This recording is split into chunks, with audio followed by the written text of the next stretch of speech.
Priority transactions. Priority transactions is a new feature in Oracle database.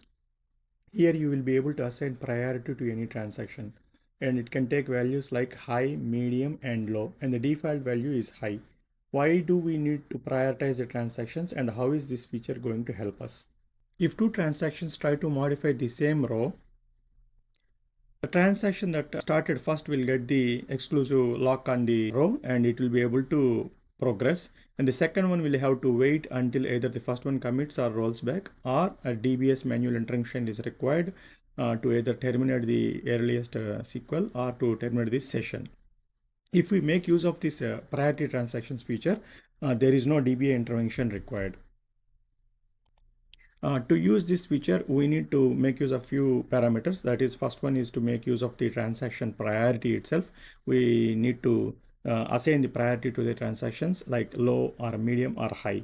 And the second one is to set these two parameters, priority transactions medium weight target and priority transactions high weight target. We need to assign some values to this.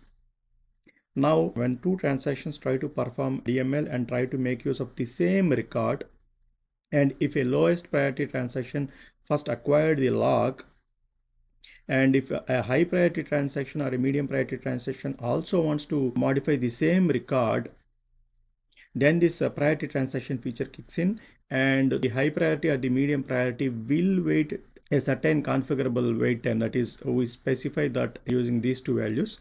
The high priority or the medium priority will wait for certain time, and after that the priority transaction feature terminates the transaction of the low priority. Thereby it allows the high priority transaction to progress further.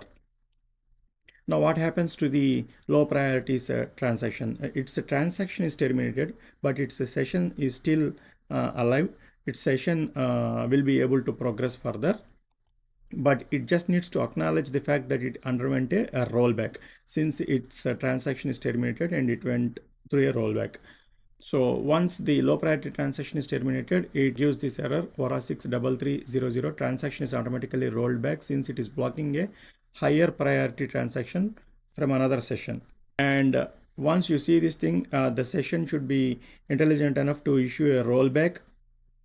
Otherwise, any further sequels in that session will be getting the ORA 63302 transaction must roll back error. So the amount of time that the high priority or the medium priority transactions wait once they found themselves to be blocked by low priority transaction is specified through these two parameters. Thank you.